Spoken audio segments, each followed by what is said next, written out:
안녕하세요. 저는 인천에 사는 35살 싱글맘이에요. 현재 인천의 한 대학교 앞에서 카페 운영을 하고 있습니다. 이것저것 해보고 싶은 마음에 유아동복 쇼핑몰도 함께 운영하고 있답니다. 투잡을 하며 육아까지 하느라 정신없고 힘든 건 사실이지만요. 한참 말을 하기 시작한 5살 된 아들과 저는 너무 행복한 일상을 보내고 있어요. 3년 전에 아버지가 돌아가셨는데 제가 이혼까지 하고 싱글맘이 될 수밖에 없었던 사연을 들려드리고자 해요. 그 사건을 계기로 사람은 겉만 보고 판단하면 안 된다는 걸 뼈저리게 느꼈거든요. 여러분들에게 제 이야기를 들려드리면 많은 공감이 될 것 같습니다. 저는 원래부터 사람을 좋아했는데요. 외동으로 자란 탓에 형제가 있으면 좋을 것 같다는 생각을 늘 했었습니다. 제가 외동인 이유는 엄마가 저를 낳고 자궁 쪽에 문제가 생겨 수술을 하셨기 때문이에요. 출혈도 심하셨고 원래 몸이 약하셨던 분이라 출산 후에 건강 상태가 많이 안 좋아진 상태셨죠. 결국 어머니는 수술 후유증과 합병증으로 제가 초등학교 3학년이 된 해 돌아가셨어요. 홀로 남겨진 아버지는 엄마의 죽음 슬퍼할 겨를도 없이 어린 저를 키우셔야 했지요. 아버지는 시골에서 농사를 지으시며 저를 부족함 없이 뒷바라지 해주셨어요. 1만 평 정도 되는 논에서 쌀농사를 지으시고 깨, 배추, 감자, 고구마 등 없는 게 없었죠. 주로 농수산물 시장에 직접 내다 팔기도 하셨지만 마트나 백화점에도 납품을 하셨답니다. 유기농으로 키우신 작물들이고 좋다는 입소문이 난 덕분이었죠. 아무튼 아버지는 저를 키우시면서 유행에 뒤처질까 계절마다 새로운 옷을 사입히셨고 남들이 웬만하면 가지고 있는 아이들한테 인기 있는 것이면 무조건 사주셨고 엄마 없이 자란 티를 내면 안 된다며 머리도 손수 묶어주시기까지 하셨는걸요.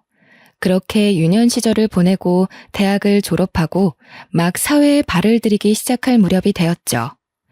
당시 25살이었던 저는 유아교육과를 졸업하여 어린이집 교사로 근무를 시작하게 됐습니다. 예쁘고 귀여운 아이들과 생활을 하다 보니 매일매일이 활기찼어요. 한 명도 아니고 아이들을 보육하는 건 상당한 에너지를 필요로 하지만 저에게 와서 안기는 아이들을 보면 없던 힘도 솟아나곤 했죠. 어린 나이에 남의 애를 돌보는 게 쉽지 않은데 잘 챙겨주신다며 학부모들 사이에서도 제 평판은 좋았습니다. 어린이집 교사로 근무한 지 2년쯤 되었나? 어느 날 같이 근무하던 동료 교사가 소개팅을 주선해주겠다고 하는 겁니다. 모임에 갔다가 휴대폰을 하는데 우연히 제 사진을 본 지인이 소개시켜달라며 졸랐다는 거예요. 저는 아직은 연애할 생각이 없어 한사코 거절했죠. 선생님은 지인이 사람 됨됨이가 좋고 무엇보다 인물이 훤칠하다며 칭찬을 아끼지 않았죠. 아이 참, 한 선생 진짜 좋은 사람이라니까 내가 보장해. 어차피 이제 좋은 사람 만나서 슬슬 결혼 생각도 해야 하지 않아? 내 체면 봐서라도 제발 한 번만 만나주라. 내가 자신 있게 오케이 했는데 안 나가면 내 체면이 말이 아니잖아. 응? 아, 선생님, 제가 그렇게 말씀드렸는데도 먼저 소개해 주신다고 말을 해버리면 어떡해요. 진짜 선생님 부탁이니까 나가는 거예요? 잘 안 돼도 제 탓 아니에요. 그래. 내가 한 선생님 의사도 안 물어보고 마음대로 소개시켜주겠다고 한 건 미안해. 그래도 아까운 사람이니까 소개시켜준다는 거지. 나 믿고 한번 잘해봐. 자신의 얼굴을 봐서라도 만나달라고 사정을 하는 통에 결국 소개팅 자리에 나가버렸죠.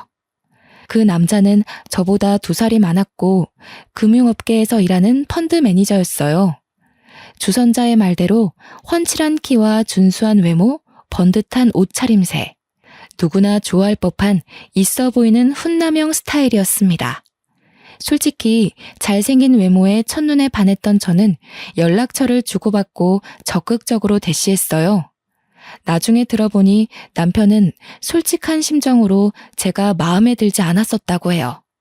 아니 글쎄, 먼저 소개를 시켜달라고 졸랐던 적도 없다는 겁니다. 같이 근무하던 선생님이 워낙 말이 많으시고 활발하셨거든요. 그래서 중간에서 의사소통이 좀 덜 됐나 보다 하고 대수롭지 않게 넘겼어요. 처음에 남편은 적극적인 제가 부담스럽다며 만남을 거부하기도 했고요. 그래도 저 나름 인기 있는 여자였거든요.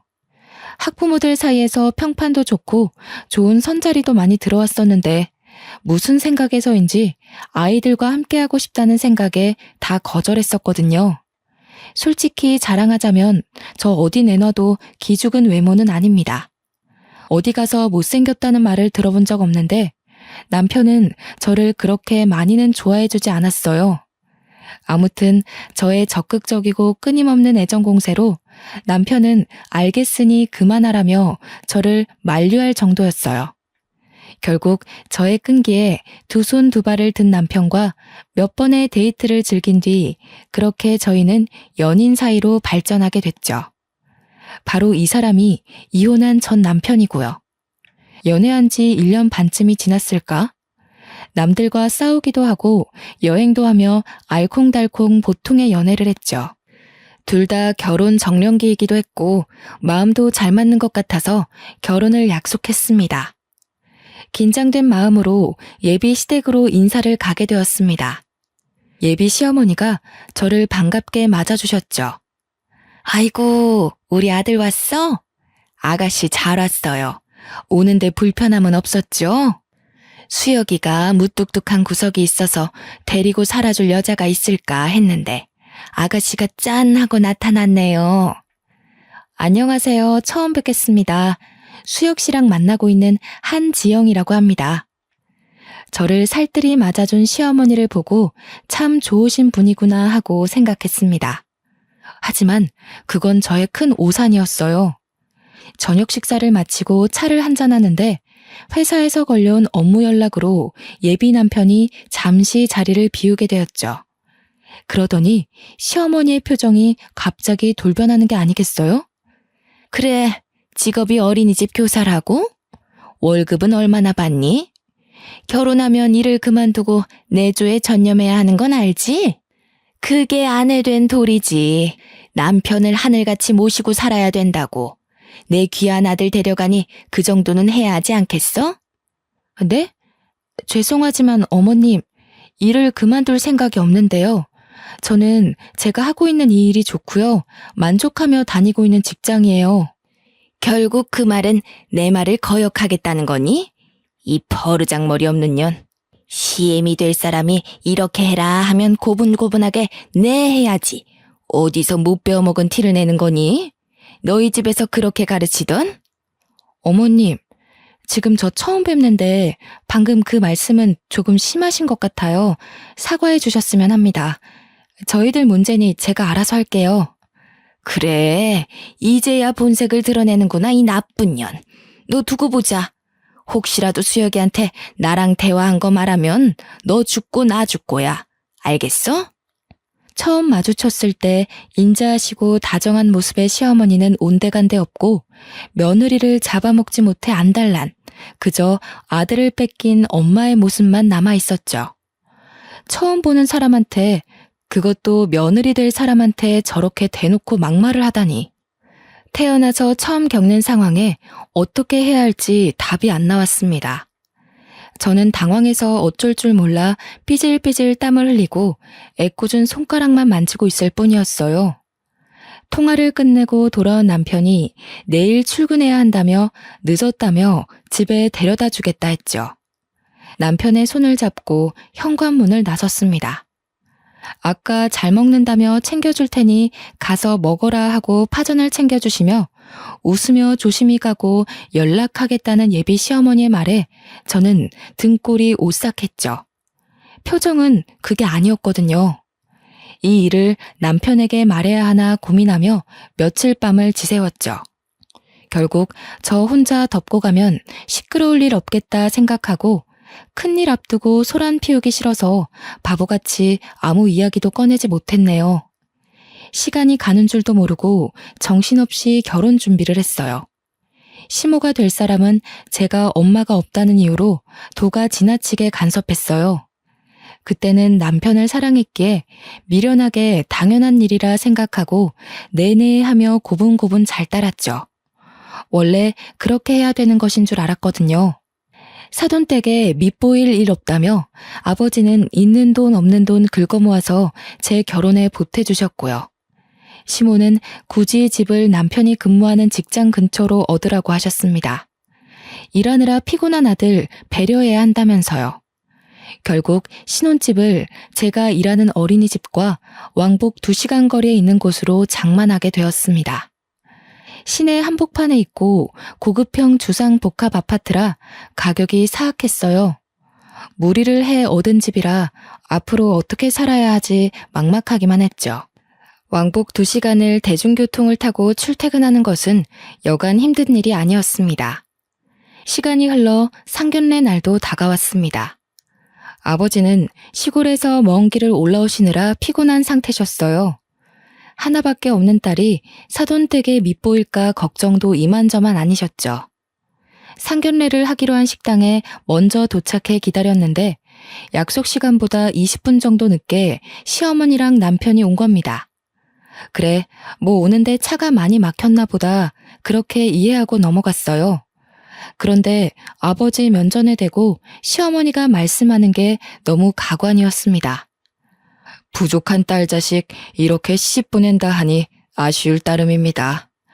제가 아이 엄마가 먼저 하늘나라로 가고 그래도 부족함 없이 키웠다고는 하는데 사돈댁에 누만 안 됐으면 하는 바람입니다.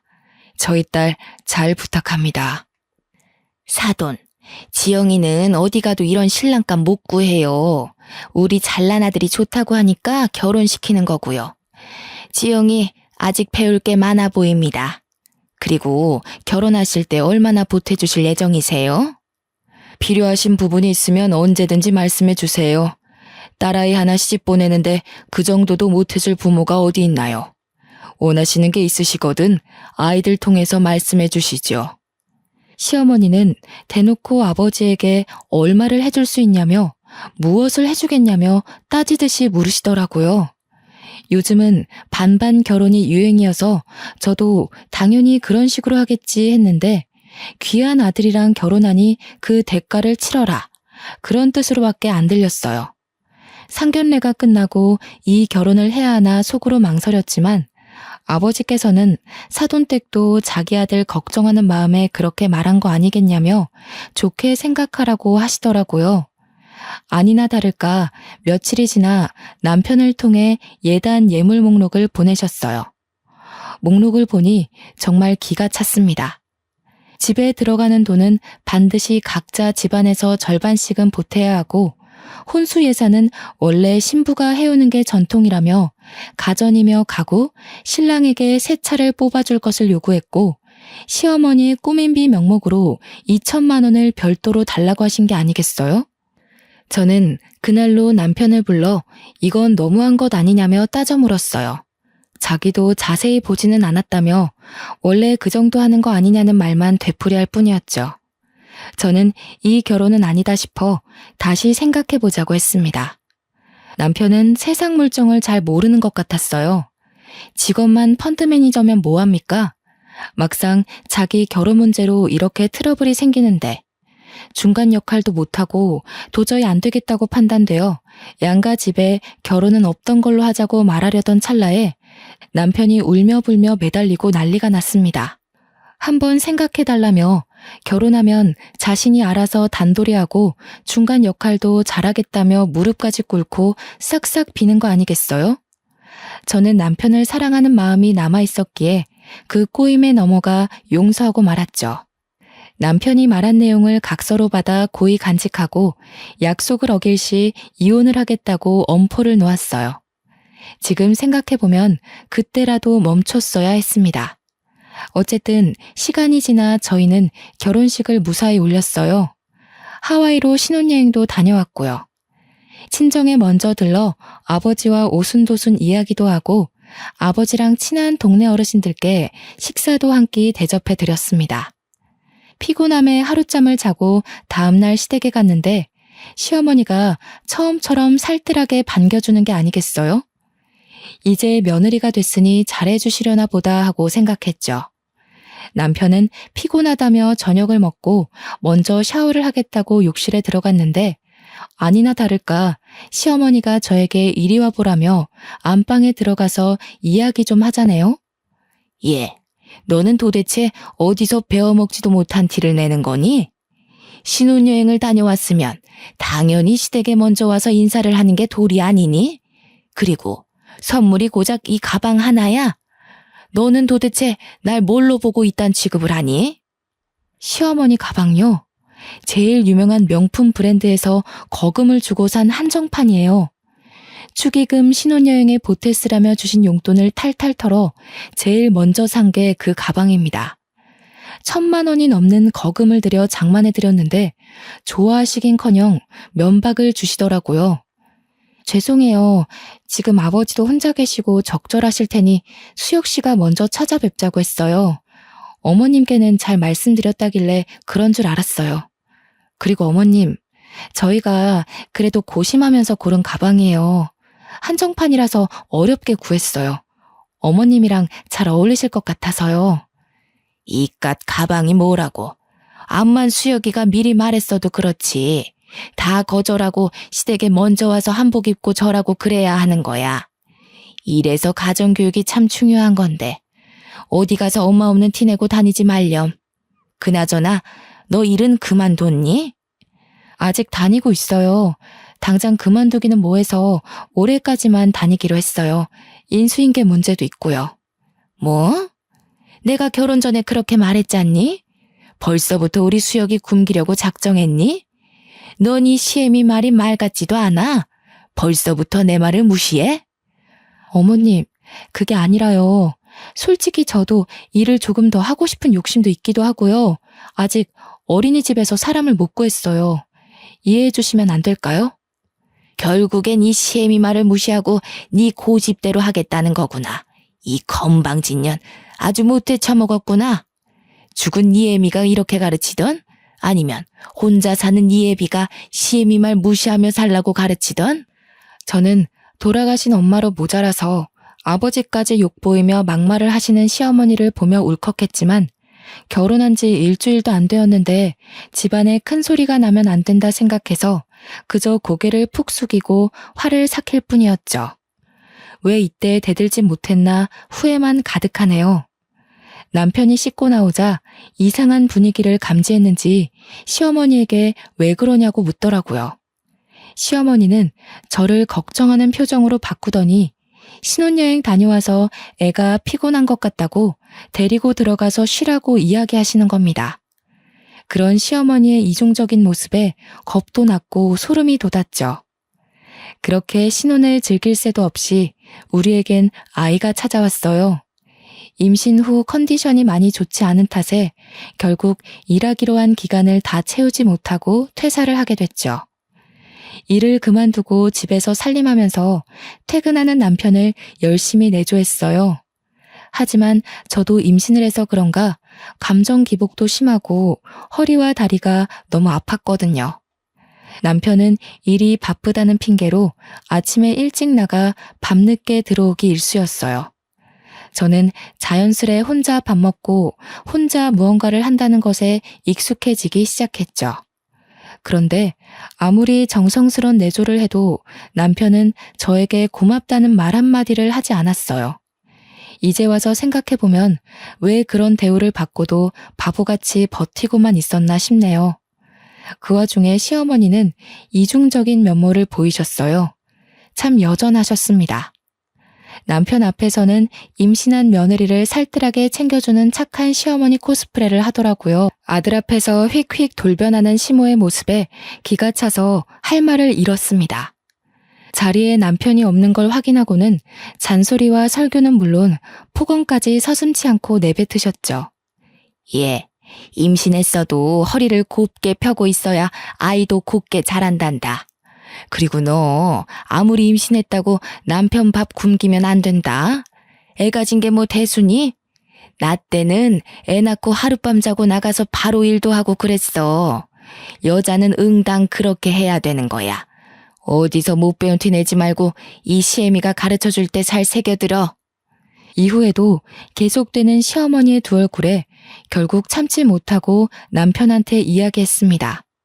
근데 남편의 반응이 가관인 거예요. 임신해서 너무 예민한 거 아니냐며 진정 좀 하라면서요. 당신 지금 임신했다고 너무 예민하게 구는 거 아니야? 난 우리 엄마가 당신한테 엄청 잘해주는 모습만 봐서 좀 안 믿긴 해. 그리고 이중적인 모습이라니 단어가 좀 그렇다. 그래도 시어머니인데 당신이 좀 이해하고 받아줄 수는 없어? 좋은 게 좋은 거라고 하잖아. 설마 엄마가 안 좋은 뜻으로 그런 말 할 사람도 아니고. 당신이 좀 예민한 것 같아. 당신은 내가 힘들다고 말하면 한 번쯤은 얼마나 힘들었냐고, 많이 힘들었냐고 위로해 줄 수는 없어? 진짜 너무하다. 다른 사람도 아니고 당신 와이프가 이렇게 힘들다는데 내 말에 공감 하나 안 해주잖아. 역시 남의 편이라더니 그 말이 딱 맞네. 조금만 참으라는 말이 그렇게 어렵냐? 엄마가 악의적으로 너한테 뭔가를 했다면 벌써 소란이 나도 났겠지. 어른이 노파심에 그러는데 너가 좀 이해해라. 가만 보니 임신해서 그런가 왜 이렇게 사람이 신경질적이야? 뭐? 말 다 했어? 나 임신하고 하루라도 다리 뻗고 깊게 잠든 적 없어. 당신이야말로 나한테 관심 좀 가져. 그래도 제 딴에는 어머니 말씀처럼 남편 내조 잘해주려고 매 끼니 밥도 해먹이고 최대한 피로감을 풀어주려고 퇴근 후에 뭐 사달라고 따로 부탁하는 것도 없었거든요. 근데 저더러 참으라고만 하니 너무 기가 찼습니다. 막달이 다가올수록 둥그렇게 불러온 배를 부여잡고 일하는 게 쉽지 않았어요. 제가 낑낑대는 모습을 보이니 남편은 몸 생각부터 하라고 이제 식사 준비 안 해줘도 괜찮다고 하더라고요. 몸이 무겁고 움직이기도 벅찬 탓에 밥을 차려주지 못했지만 남편도 알아서 잘해 먹으니 걱정은 없었습니다. 며칠 뒤 어김없이 시어머니가 전화를 했습니다. 너 어제도 수혁이 밥 안 차려줬다며? 걔가 착해서 그렇지. 너 왜 우리 아들 굶기니? 안 그러기로 나랑 약속까지 했잖아. 내가 애초에 너 같은 애를 집안에 들이는 게 아니었어. 서로 좋다고 하니까 마지못해 결혼시켰지. 에휴, 며느리 복이 이렇게 없어서야.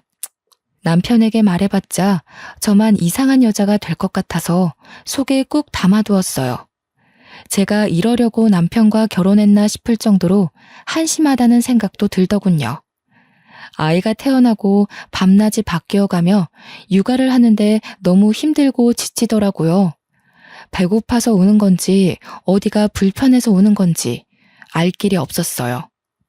아이는 저를 찾아 자주 보챘고 도저히 안 되겠어서 아이를 안고 저도 같이 몇 번 울었습니다. 한 번은 남편에게 아이를 잠시 봐주면 금방 씻고 오겠다고 했어요. 씻고 나오니 남편은 정말 아이를 쳐다만 보고 있는 겁니다. 아이가 100일이 지날 때까지 기저귀 한 번 안 갈아본 사람이에요. 아이를 낳고 조리원에서 수유하느랴 몸조리하느랴 정신없는데 남편은 편한 침대에 누워만 있고 제가 무얼하던 신경 안 쓰고 잠만 잘 자는 사람이었어요. 그렇게 점점 남편에 대한 기대감조차 없어져 갔죠. 어느 날 저는 청천벽력 같은 소식을 듣게 됐습니다. 아버지 옆집에 사는 친하게 지내시던 김씨 아저씨가 저에게 전화를 하신 거예요. 어이, 지용이 잘 있는가? 지금 좀에 심각해서 내가 전화를 했구먼. 한씨가 자전거 타고 오다가 그만 트럭이랑 교통사고가 나불었어. 내가 연락을 받아서 급하게 병원에 데리고 왔구먼. 조금 상황이 심각하니까 어서 와야 쓰겄어. 아버지가 이웃집에 농사를 도와주고 집으로 오시는 길에 교통사고를 당하셔서 병원으로 이송했는데 생각보다 많이 위독하시다는 겁니다. 아저씨와 전화를 끊은 뒤 남편에게 연락해 아이를 맡기고 저 혼자 병원을 가보려고 했습니다. 여보, 어떡해? 아빠가 교통사고가 크게 나셨나 봐. 지금 병원에서 응급처치 중인데 아저씨 말로는 상태가 많이 위독하시대. 근데 나 애 혼자 두고 병원 못 가겠어. 그러니까 여보가 와서 잠깐만 애 봐주면 금방 갔다 올게. 뭐? 그런데 어쩌지? 나 지금 중요한 회의 중이거든. 조금 있다가 다시 전화할게. 뭐? 회의? 우리 아빠가 지금 돌아가시게 생겼는데 당신은 그딴 회의가 중요해? 막말로 당신 어머니가 다쳐도 이런 식으로 모른 척 할 거니? 아니잖아. 당신 장인어른이야. 회의고 뭐고 당장 집으로 와. 뭐래? 내가 중요한 회의라고 말했지. 잘못하면 몇 억이 순식간에 날아가는데 네가 좀 이해해주면 안 되냐? 바쁘니까 좀 끊어. 세상에, 정말 기가 막히지 않나요? 저런 사위가 또 어디 있을까요? 장인어른이 당장 돌아가시게 생겼는데 회의해야 한다며 끊으라는 저 태도. 기가 막히고 화가 났지만 우선 아버지를 뵈야 했기에 6개월 된 아이를 들쳐매고 힘겹게 아버지가 계신 병원으로 달려갔어요. 택시를 타고 어렵사리 병원에 도착한 저는 응급실에 누워 계신 아버지를 보고 오열하고 말았습니다. 아버지는 산소호흡기를 단 채 힘들게 숨을 쉬며 누워 계셨고 무지 고통스러워 보이셨어요. 출혈이 심한 탓에 온몸에는 붕대를 감고 계셨고 소독약이 코를 찌를 정도였죠. 한기태 씨 보호자 되십니까? 현재 몸 내부 출혈이 너무 심합니다. 의식도 없는 상태고요. 기계로 호흡만 얕게 하고 계시는 상태라 오늘 내일이 고비가 될 것 같습니다. 마음의 준비를 하고 계셔야 할 것 같습니다. 그 말을 듣는데 하늘이 무너지는 것만 같았습니다. 6개월이 된 아이 옆에서 눈물만 뚝뚝 흘리며 아버지를 살폈어요. 그런데 다음날 아침 아버지가 기적적으로 의식을 되찾으시며 힘겹게 손가락을 움직이셨어요. 힘겹게 눈을 떠서 저와 아이를 보고는 아빠가 정말 미안해 이 말 한마디만 남긴 채 그대로 눈을 감으셨습니다. 순식간에 호흡이 정지된 아버지의 손을 잡으며 세상이 떠나가라 오열했어요. 옆에 서 있던 아저씨도 저를 토닥여 주시며 함께 눈물을 흘려주셨습니다. 여보, 아빠 조금 전에 돌아가셨어. 당신이 여기로 와줘야 할 것 같아. 정말 미안한데 나 급하게 출장을 가야 해. 이번 투자건이 정말 중요하거든. 외국 바이어들과 미팅도 해야 하고. 그래서 일본으로 일주일 정도 갔다 와야 할 것 같아. 미안하지만 장인어른 장례식엔 참석 못할 것 같은데. 뭐? 그게 무슨... 내 말 제대로 들은 거 맞아? 당신 장인어른이 돌아가셨다고. 그런데 어떻게 사위가 안 와? 아니, 지금 눈앞에 있는 이 투자권 놓치면 나한테 얼마나 손해인지 알긴 알아? 막말로 장인어른이야 이미 돌아가셨으니 내가 나중에 따로 찾아뵈면 되는 거 아니야? 산 사람은 살아야지. 왜 그렇게 융통성이 없어? 당신 정말 1억이야? 어머니가 돌아가셔서 내가 장례식에 안 가면 당신한테 내가 똑같이 말하면 기분 좋겠어? 뭐? 여기서 갑자기 산 사람을 죽내만해 그 이야기가 왜 나와? 우리 엄마랑 장인어른이랑 같아? 아무튼 나 지금 당장 출장 갈 준비해야 돼. 바빠 끊어. 중요한 거라니까 이 사람이 자꾸. 진작 이혼을 하지 않고 살던 것이 정말 후회가 됩니다.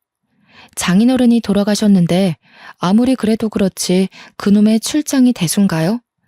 저는 남편과는 더 이상 같이 결혼 생활을 유지할 이유가 없다고 생각했어요. 장례식이 끝나면 곧바로 이혼을 해야겠다고 결심했죠. 그 와중에 시댁에선 장례식장과 거리가 멀다고 사람 한 명 안 오고 고작 조의금 30만 원을 보내온 게 전부였습니다.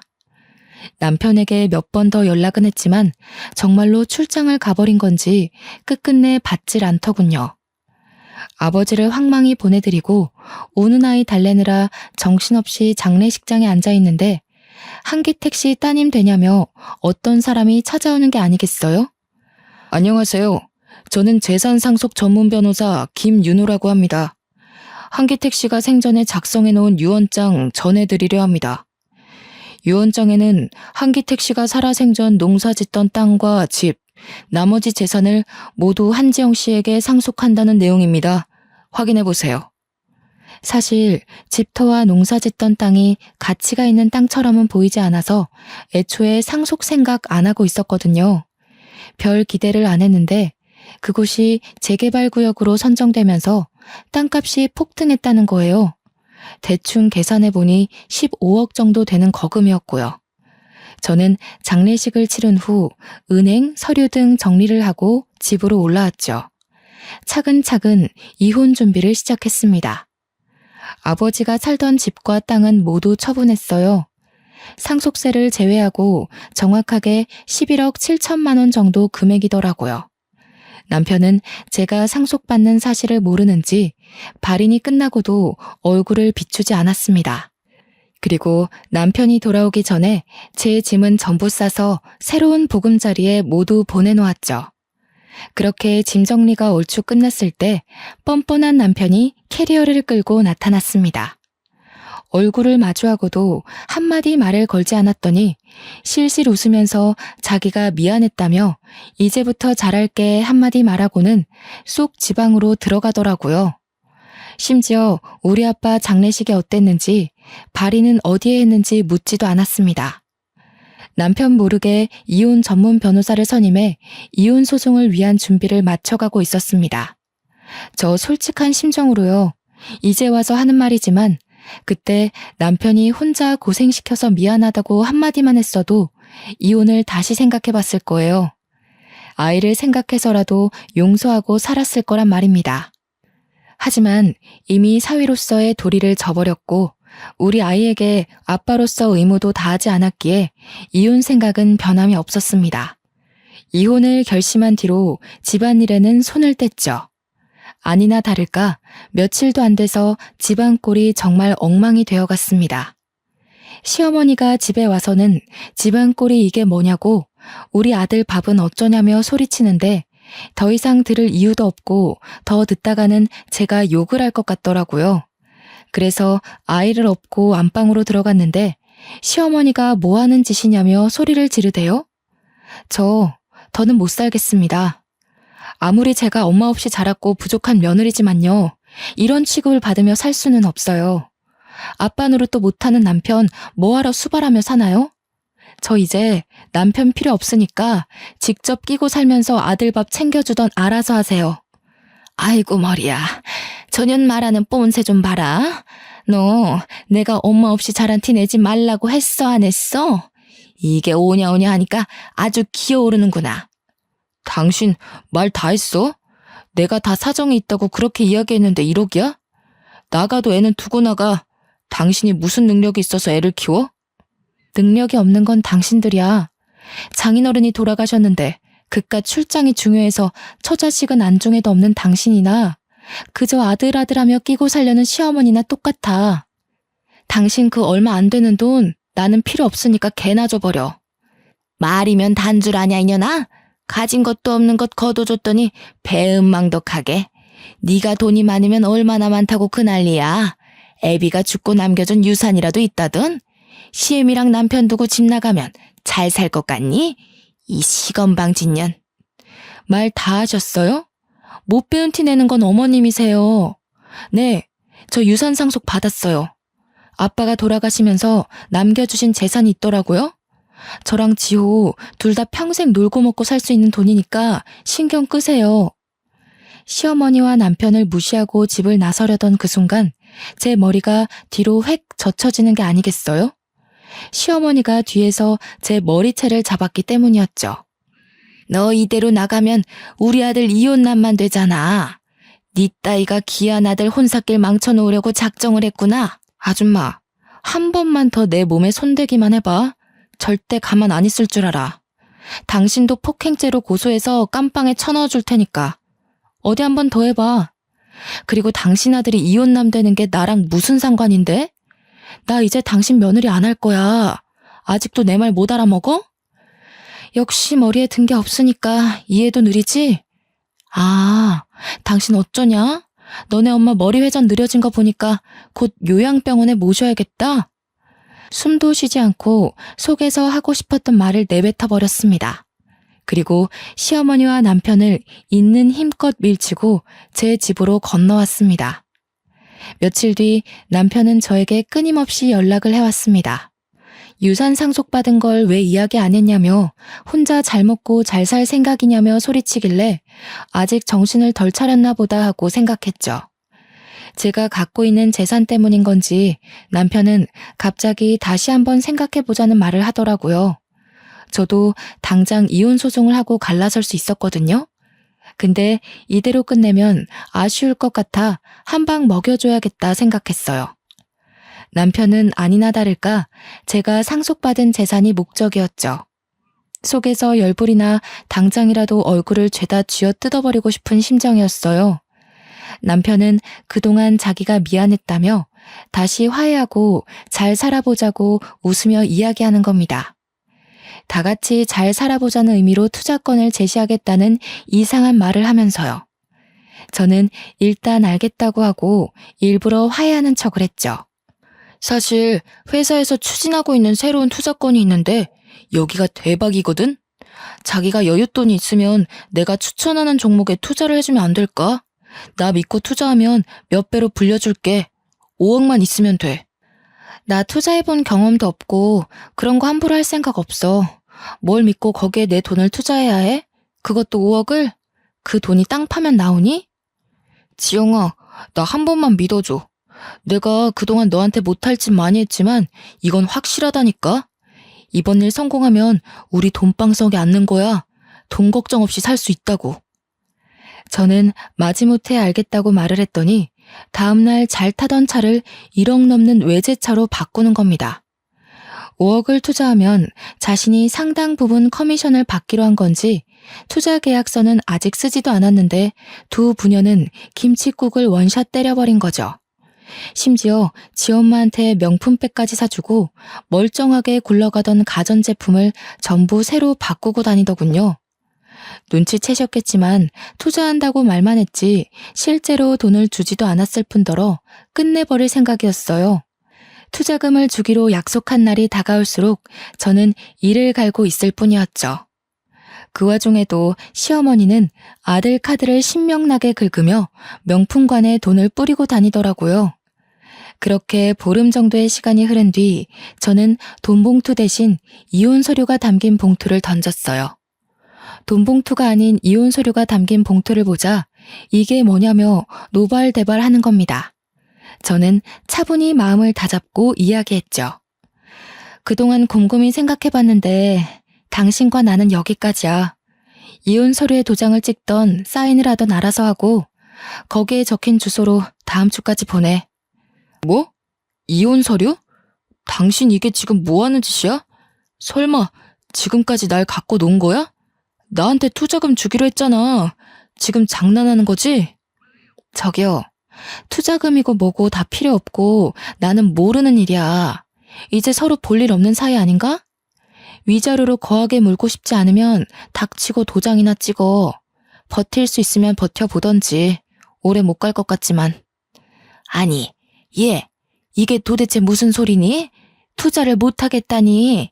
너 왜 말을 바꾸는 거야? 둘이 다시 잘해보기로 한 거 아니야? 그리고 투자해주기로 했으면 마땅히 해야지. 이제 와서 발을 빼? 아줌마, 제가 그쪽 투자를 왜 해줘야 되지? 설마 내 재산 탐내시는 건가? 그렇게 원하시면 조의금으로 보내셨던 돈 30만 원 돌려드릴게요. 그거 말고 저한테 한 푼이라도 쓰신 적 있어요? 없죠? 그럼 아줌마도 잔말 말고 제 인생에서 꺼져주세요 좀. 이게 이제 돈 좀 생겼다고 시애미까지 잡아먹으려고 작정을 했구나. 그래, 너 돈 좀 생겼다기에 어떻게 구슬려서 등골 좀 빼먹으려고 했다. 그게 왜?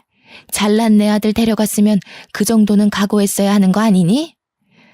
저는 그나마 다행인 게 시어머니가 저에게 했던 폭언들을 빠짐없이 녹음해 놓은 게 신의 한 수였죠. 그리고 남편은 이미 이혼 사유가 넘쳐 흐를 정도라서 소송에선 제가 유리했습니다. 남편은 돈이라도 달라며 애걸복걸 하더라고요. 투자한다고 선입금 받은 걸 당연히 제가 돈을 준다 생각하고 흥청망청 쓴 거죠. 외제차의 명품에 집안을 통째로 바꾸다시피 하며 돈을 펑펑 써댔으니까요. 당신 정말 왜 이래. 그거 해결 못하면 집을 팔아서라도 메꿔야 해. 이러다가 나랑 엄마 길거리에 나 앉아야 한다고. 사람 미치는 꼴 보고 싶어서 이래? 투자금 보태주기로 했으면 보태줘야지. 당당하던 당신 모습 어디 갔니? 내가 그동안 기회도 여러 번 줬어. 하지만 그 기회를 날린 건 당신이랑 어머니야. 그러게 살아생전 우리 아버지한테 조금이라도 잘했어야지. 당신이 나랑 지호한테 한 게 뭐가 있어? 차려주는 밥 먹으며 지할 일만 했지. 아무튼 서류 다음 주까지 내 변호사 통해서 보내도록 해. 2년이 오냐오냐 하니까 한 번도 아니고 2번씩이나 우릴 갖고 놀아? 잘 됐다. 이왕 이렇게 된 거 오늘 너랑 나랑 한판 하자. 시어머니는 상황 파악이 안 되셨는지 또 제 머리채를 잡으시더군요. 지난번에 이어 2번째예요. 너무 손버릇 고약한 아줌마 아닙니까? 남아있던 일말의 동정심마저 사라진 저는 그 아줌마를 간신히 떼어냈습니다. 당신들, 특히 아줌마, 내가 경고 안 했나요? 한 번만 더 내 몸에 손대면 가만 안 있는다고 했죠? 뒷감당 어떻게 하시려고 그러세요? 그냥 조용히 서류에 도장 찍어주면 될 일이었는데 일을 크게 만드시네. 감옥에서 남은 여생 보낼 준비하세요. 한바탕 난리친 뒤에도 돈을 달라며 돈을 주기 전에는 절대 이혼을 못한다며 끈질기게 연락을 해왔습니다. 저는 변호사를 통해 통신 제한, 접근 금지 신청, 주거지 접근 금지 신청을 해버렸어요. 정신적 피해 보상을 포함한 2가지 소송을 진행한 상태고요. 더 이상 연락할 길도 없어지고 금전적인 여유가 사라진 시댁은 도와달라며 사정에 사정을 했죠. 솔직히 그 아줌마랑 아들내미가 내 앞에 무릎까지 꿇고 싹싹 빌길래 마음이 좀 약해질 때도 있었는데요.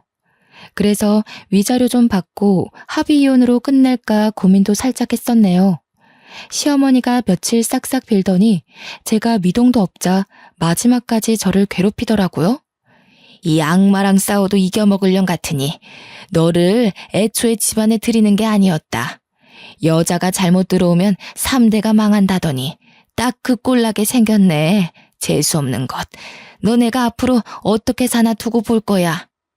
아줌마, 아직 정신 못 차리셨나 봐? 그쪽 아들과 저 이제 아무런 사이도 아니에요. 그리고 저 요즘 아줌마 때문에 녹음기 들고 다녀요. 물론 아줌마가 금방 욕한 것도 다 녹음되어 있어요. 심심한데 경찰서 한번 갈래요? 완강한 태도로 대하니 더 이상 말은 않더라고요.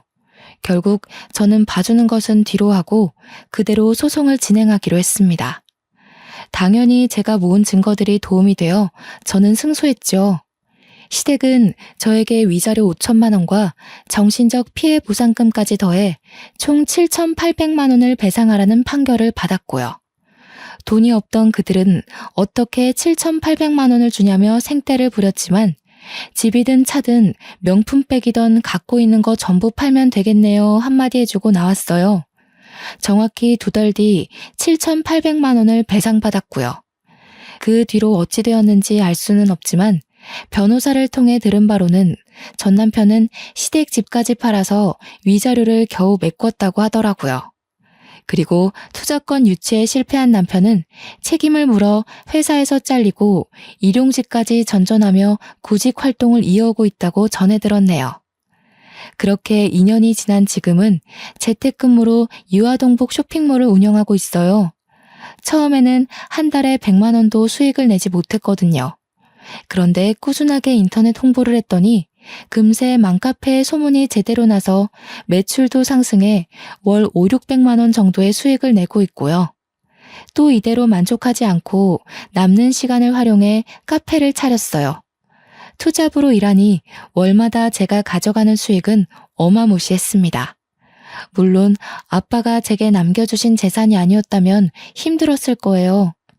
시간이 흐르고 카페도 어느 정도 적응을 하니 벌써 이혼을 하고 싱글맘이 된 지 5년 차가 되었네요. 아이가 이제 말문이 트여 대화할 맛도 생기고 하루하루 다르게 커가는 모습을 보며 지내고 있는데요.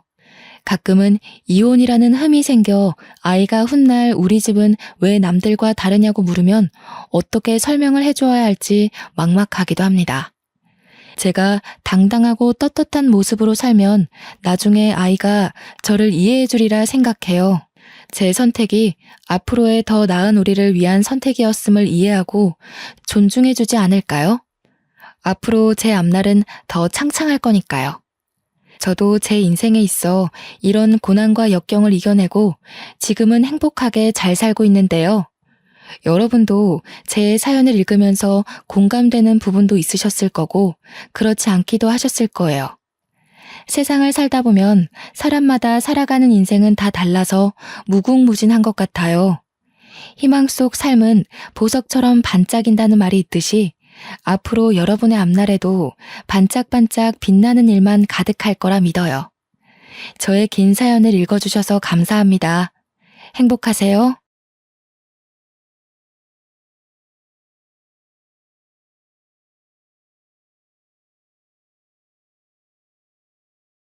안녕하세요.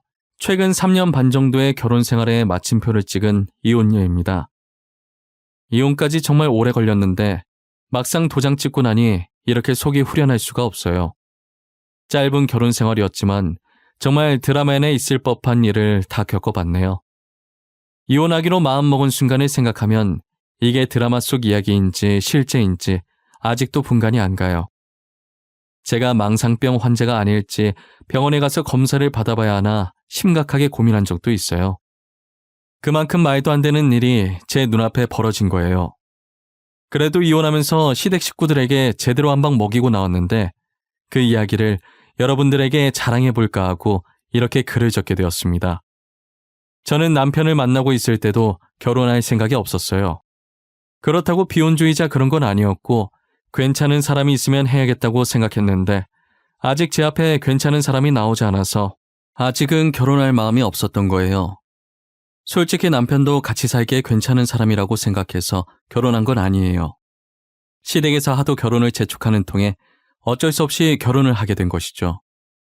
저는 당시 조그만 카페를 운영하고 있었어요. 저희 집이 나름 부유한 편이었는데 대학 졸업 후 뭐 해야 할지도 모르겠고 잘하는 것 찾다가 커피 만드는 걸 좋아하니 아빠 건물 1층에 카페라도 해보자 싶어서 시작하게 된 거예요. 그러다 베이킹에 관심을 가져서 카페에 조각 케이크까지 조금씩 팔기 시작했어요. 케이크를 팔기 시작하니 커피만 팔았을 때보다 확실히 손님이 많아지더라고요. 그때부터 매일같이 출근 도장을 찍듯이 저희 가게에 오는 남자 손님이 있었어요. 그 남자 손님은 여러분들도 예상하셨듯 바로 제 남편이었어요. 남편은 항상 아이스 아메리카노와 딸기 조각 케이크를 사갔었어요. 매일 같은 메뉴를 사가시길래 질리지 않는지 궁금하더라고요. 원래 손님한테 말을 잘 안 거는 편인데 카드를 건네주면서 물어봤어요. 손님, 매일 아이스 아메리카노랑 딸기 케이크 사가시던데 안 질리세요? 같은 메뉴 하루도 빠짐없이 매일 먹으면 좋아하던 거라도 질릴 것 같은데. 계속 같은 메뉴 사가면 저를 기억해 주실 것 같았어요. 친구가 알려준 방법인데 이게 진짜 통하는구나. 네? 그게 지금 무슨 말 하시는 거예요? 누가 뭘 기억해요? 메뉴를 기억한다는 건가? 아니요, 메뉴 말고 사장님께서 저를요. 항상 같은 메뉴 사가는 손님으로라도 저를 기억해 주실 것 같아서요. 저랑 뭐 하자는 거예요? 설마 지금 저한테 작업 거시는 거예요? 네, 작업 거는 거예요. 처음 커피 사러 왔을 때 사장님께 반했거든요. 번호 물어보는 건 실례일 것 같고 제가 번호 하나 남기고 갈 테니 생각해 보시고 연락 주세요. 보통 상대방의 번호를 물어보는데 남편은 실례인 것 같다며 본인 번호를 남기고 가더라고요. 말도 조곤조곤 잘하시고 젠틀한 면이 보여서 살짝 호감이 들긴 했어요. 퇴근이 다 될 때까지 연락할까 말까 고민하다가 결국 퇴근하고 연락을 했어요. 남편은 연락 안 올까봐 애타서 하루 종일 일도 손에 안 잡히고 조마조마했다고 하더라고요. 그런 남편이 귀여워서 저 혼자 집에서 괜히 이불킥하고 난리도 아니었어요. 저희는 그렇게 남들처럼 평범하게 연애를 시작했어요. 남편은 저보다 5살 연상이라 그런지 결혼 정년기에 접어들어서 빨리 결혼을 하고 싶어 하더라고요. 저는 아까 여러분들께 말씀드렸다시피 결혼에 관심이 정말 없었어요. 남편이 제 결혼 상대로 적합하다는 생각이 들기도 뭐하게 연애 기간이 짧았거든요. 이제 연애한 지 고작 4개월밖에 지나지 않았는데 무슨 결혼이란 말이에요. 결혼 이야기가 나올 때마다 너무 이른 것 같다고 남편을 어르고 달랬어요. 그러다 남편이랑 같이 저녁을 먹으려고 일찍 카페 문을 닫고 남편 회사에 찾아갔어요. 남편은 저를 발견하자마자 손을 흔들고 해맑게 웃으면서 뛰어오더라고요. 뛰어오다 말고 멈칫하더니 제 뒤쪽을 빤히 쳐다보더라고요. 유리창 너머로 우리 부모님과 비슷한 나이대로 보이시는 여자 한 분이 남편을 향해 손을 흔들더라고요. 저는 저 여자분이 남편의 어머니라는 것을 본능적으로 직감할 수 있었어요. 아니나 다를까 남편이 엄마라고 외치면서 여기로 오라고 손짓을 하더라고요. 이런 식으로 만나게 될 줄 몰랐는데 준비도 안 된 상태에서 만나니 머리가 띵하더라고요.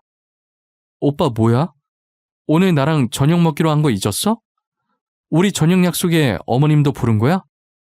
나 엄마 안 불렀어. 오늘 엄마 친구랑 약속 있었는데 집에 같이 가려고 들린 것 같은데? 거짓말 아니야. 진짜야. 믿어줘. 저녁 약속 있다고 얘기 안 했어? 어머님도 저녁 같이 먹을 건 아니지? 나 아직 어머님 만날 준비도 안 됐고 진짜 체할 것 같단 말이야. 아니 그래도 엄마가 여기까지 왔는데 어떻게 그냥 보내. 집에 가면 엄마 혼자 밥 먹어야 한단 말이야. 절대 안 된다고 말하려는데 그 사이 시어머니께서 제 옆으로 오시는 바람에 어쩔 수 없이 시어머니 포함해서 셋이서 같이 저녁을 먹게 됐어요. 정말 식당으로 갈 때부터 도착할 때까지 너무 어색해서 당장이라도 뛰쳐나가고 싶더라고요. 가는 길에 남편이 시어머니랑 조잘조잘거리면서 가서 저는 아무 말도 안 했었는데 제발 이대로 시어머니께서 제게 아무 말도 안 거셨으면 하는 바람으로 불판만 멍하니 쳐다봤어요. 그러나 제 바람과는 반대로 시어머니께서는 궁금한 게 많다는 표정으로 저를 바라보시더라고요. 아, 소개가 늦었네? 엄마, 여긴 내 여자친구. 전에 말한 적 있지? 그리고 여기는 우리 엄마. 서로 인사해. 우리 아들한테 이야기 많이 들었어요. 좋아 죽겠다고 난리치길래 어떤 여자인지 많이 궁금했거든요. 아들이 좋아할 만하네. 참하고 이쁘게 생겼어. 아니에요. 어머님도 되게 젊어 보이세요. 아무도 그 나이대로 안 보실 것 같은데요. 저도 어머님이 쓰시는 화장품이랑 같은 거 사서 써야겠어요. 어머, 말도 어쩜 이렇게 이쁘게 할까. 빈말이라도 기분은 좋네요. 괜히 나까지 껴서 불편하게 만든 건 아닌가 모르겠네. 나는 없다 생각하고 편히 먹어요. 남자친구한테 집으로 보내자고 한 게 미안한 마음이 들 정도로 시어머니께서 엄청 인자하시더라고요. 제가 생각했던 것과는 전혀 다르게 편안한 분위기로 식사를 했어요. 하지만 식사를 마칠 때쯤 시어머니의 한마디로 인해 가슴이 턱턱 막히기 시작했어요. 그건 바로 남편과 저의 결혼 문제였는데요. 시어머니께서는 남편 홍기가 꽉 찼으니 얼른 결혼하라는 거예요.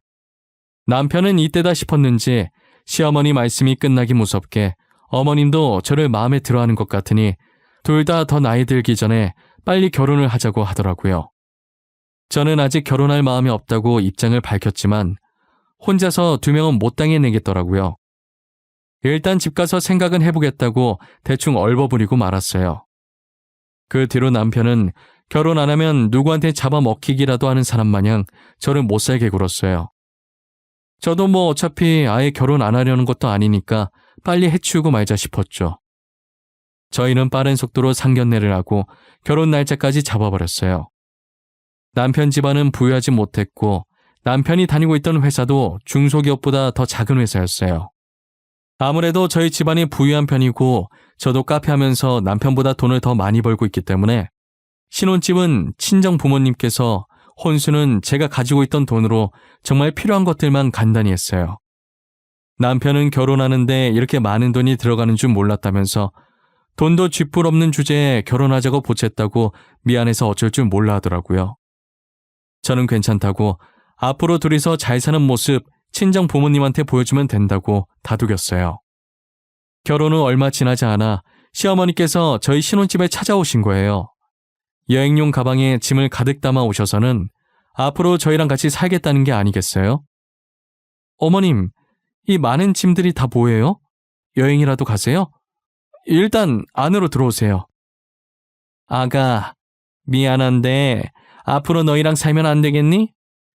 방 하나 남는다고 들은 것 같은데 남는 방을 내 방으로 쓰면 안 될까? 어머님 집 놔두고 저희 집에서 산다고요? 무슨 일 있으세요? 그 방 저희 아기 낳으면 아기 방으로 쓰려고 놔둔 방이에요. 아기 낳을 때까지만 내가 쓰면 안 될까? 나 지금 갈 곳이 없어서 그래. 당분간만 있게 해줘. 내가 어떻게든 동구해서 나갈게.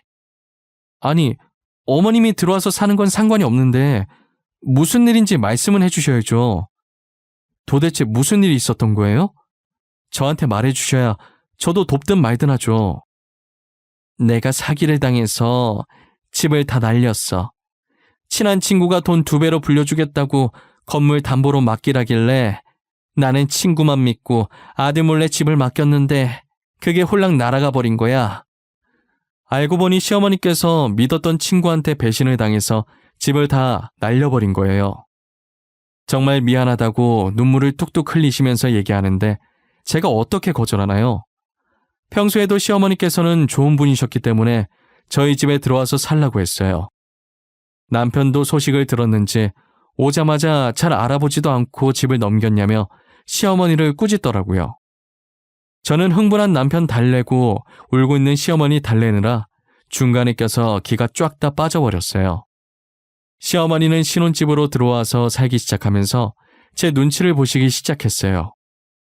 제가 괜찮다고 눈치 보지 말고 내 집이다 생각하고 지내라고 해도 눈치를 보시더라고요. 남편과 제가 일하는 동안 시어머니께서 집안일을 다 해주셔서 저는 손 하나 까딱할 일이 없었어요. 오히려 남편과 둘이 지낼 때보다 더 살기 편했죠. 저는 시어머니께서 너무 착하셔서 모시고 사는데 불편한 점이 하나도 없었어요. 오히려 어머님이 힘드신 건 아닐지 걱정이었어요. 정말 그 정도로 다 좋은데 하나 문제가 있다면 자꾸 제 물건이 하나씩 없어진다는 거예요. 처음엔 평소에도 제가 엄청 덤벙거리는 성격이라 분명 어디에 버려두고 왔을 가능성이 커서 없어진 물건들에 대해 크게 신경 쓰지 않았었거든요. 사실 물건 없어진 것도 몰랐다가 필요해서 찾으면 없어진 걸 알 정도로 기억력도 좋지 않았죠. 그런데 잃어버리는 빈도수가 점점 많아지는 느낌이 들기 시작하는 거예요. 근데 그마저도 제게 문제 있는 줄 알고 뇌 사진을 찍어봐야 하나라고만 생각하고 별로 신경 안 썼어요. 저는 괜한 데 신경 쓰지 말고 열심히 일해서 시어머니의 집을 다시 되찾아 드려야겠다는 생각을 했어요. 하지만 제가 할 줄 아는 거라곤 커피를 만들어내는 일밖에 없었어요. 이 커피를 가지고 뭘 할 수 있을까 고민하던 찰나에 요즘은 영상을 만들면 그걸 어떤 사이트에 올려서 돈을 벌 수가 있더라고요. 그래서 커피 만드는 과정을 찍어서 필요한 재료들을 자막으로 간단하게 넣고 영상을 올렸어요. 몇 개 정도 올리니 구독자 수도 많이 쌓이고 조회수도 그만큼 많이 올라가더라고요. 3년 정도 커피와 빵을 만드는 영상을 올리면서 돈을 벌어왔어요. 꽤나 많은 구독자와 조회수가 쌓여서 영상 하나만 올려도 수익이 몇 배로 껑충 뛰더라고요. 저는 3년 동안 영상을 올려서 번 수익이랑 카페 일을 하면서 번 돈으로 드디어 시어머니의 집을 되찾을 수 있을 것만 같았어요. 몰래 선물로 드리고 싶어서 남편과 시어머니한테는 이 사실을 알리지 않았어요. 그동안 저희 집에서 살면서 눈치도 많이 보시고 제게 너무 잘해주신 보답으로 드리고 싶었거든요. 저는 일찍 일어나서 가방에 돈을 넣고 카페 오픈하러 가는 척 하다가 그대로 부동산으로 뛰어갔어요. 부동산 직원에게 3년 전 사기당해서 잃었던 그 집을 다시 찾아오려고 한다고 지금 현재 집주인 번호를 가르쳐 줄 수 있겠냐고 물어봤어요. 직원은 가르쳐 줄 수 없다면서 되게 난처해하더라고요. 어떻게 할 방법이 없어서 결국 사람을 시켜 집주인 번호를 알게 됐어요. 그런데 제가 받은 현재 집주인 번호가 굉장히 낯익더라고요. 제 휴대폰에 입력을 해보니 남편이라는 2글자가 떡하니 뜨는 거예요. 저는 남편이라는 글자를 보자마자 도대체 이게 무슨 일인가 싶었어요. 그때부터 굉장히 찝찝하고 더러운 기분이 들기 시작하더라고요. 제 눈으로 직접 확인해야 할 것 같아서 곧장 시어머니가 살았던 집으로 가보기로 했어요. 시어머니 집 맞은편에 있던 카페에 들어가서 몰래 그 집을 계속 지켜보고 있었어요. 1시간이 지났을 때쯤 시어머니 집에서 남편과 시어머니가 나오고 있더라고요. 저는 혹시나 모를 상황을 대비해서 사진을 찍기 시작했어요. 그러다 남편과 시어머니 뒤에서 나오는 사람을 보고 폰을 떨어뜨릴 뻔했죠. 모르는 여자가 그 집에서 같이 나오더니 그 둘을 배웅해주고 있었고, 그리고 시선을 밑으로 내리니 여자 다리를 양팔로 안고 있는 어린아이도 보였었어요.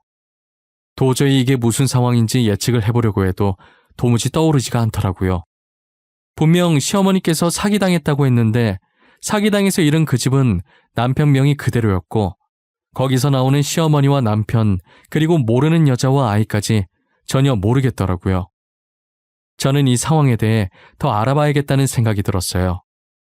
안 그래도 주말만 되면 시어머니와 남편이 각자 친구들과 약속이 있다고 나가더라고요. 주말에 이 두 사람이 이곳에 나타날 것이라는 확신이 들었어요. 저는 개인 사정으로 주말에 카페를 쉰다고 적어놓고 시어머니 댁으로 향했어요. 뭐라고 하는지 듣고 싶어서 벽면에 붙어서 그들이 나올 때까지 숨죽여 기다렸어요. 얼마 지나지 않아서 문 열리는 소리가 들리더니 한 명씩 밖으로 나오더라고요. 에미야, 우리 간다. 다음 주에 또 오마. 그때까지 우리 손자 잘 부탁한다. 에구, 똥강아지. 할미 갈게요. 다음 주에 보자. 여보, 우리 없는 동안 아프거나 필요한 거 있으면 말해. 바로 달려올 테니까. 알겠지? 우리 아들, 아빠 갈게. 다음 주에 보자. 우리 아들이 좋아하는 치킨 사들고 올게. 당신 뒤에 나무.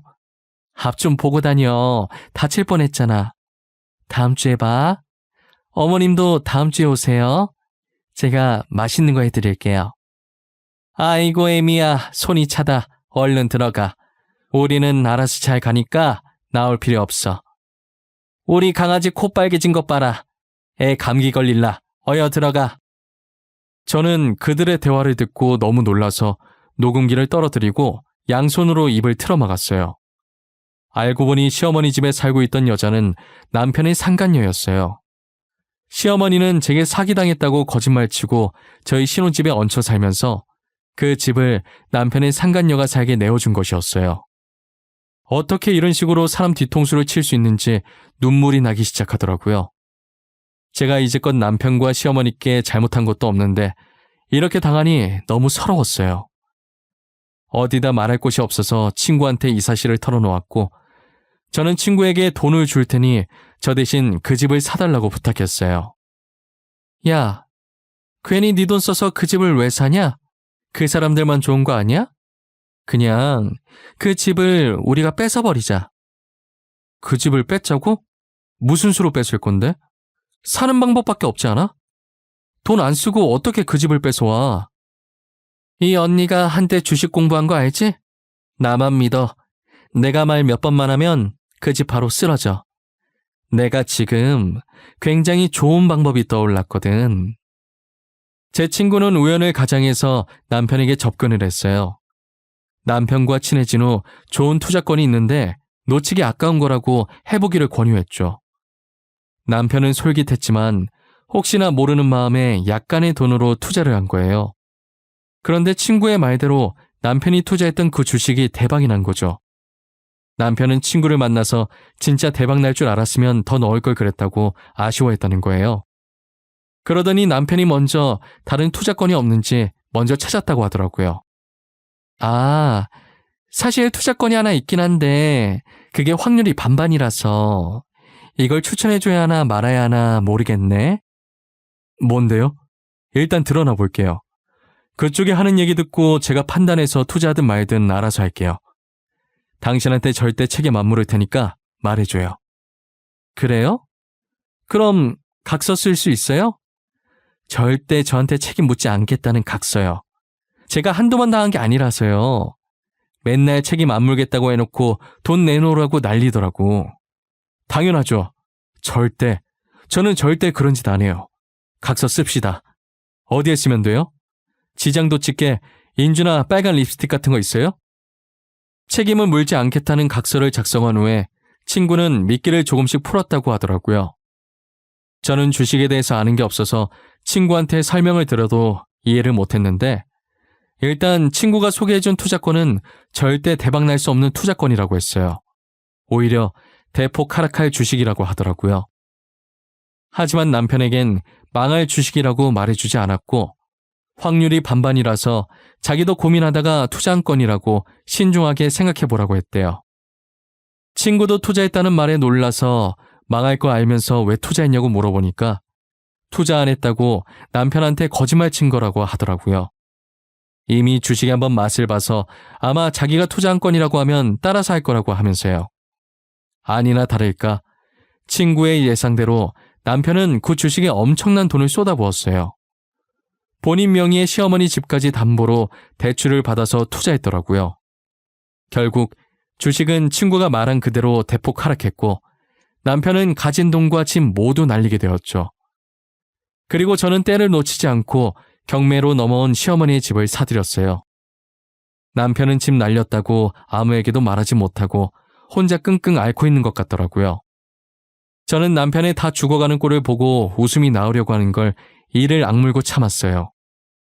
그들이 다시 시댁에 가겠다고 약속했던 주말에 복수를 해주겠다고 마음먹었어요. 기다리고 기다리던 주말이 왔고 어김없이 약속이 있다고 시어머니와 남편이 나갔어요. 그리고 그들을 따라서 저도 건물 등기부 등본과 집 매입할 때 받은 집 열쇠를 가지고 시댁으로 향했죠. 제가 정말 이날만을 얼마나 손꼽아 기다렸는지 당해보지 않았으면 아무도 모를 거예요. 시댁으로 향하는 내내 바보처럼 실실 웃음이 나더라고요.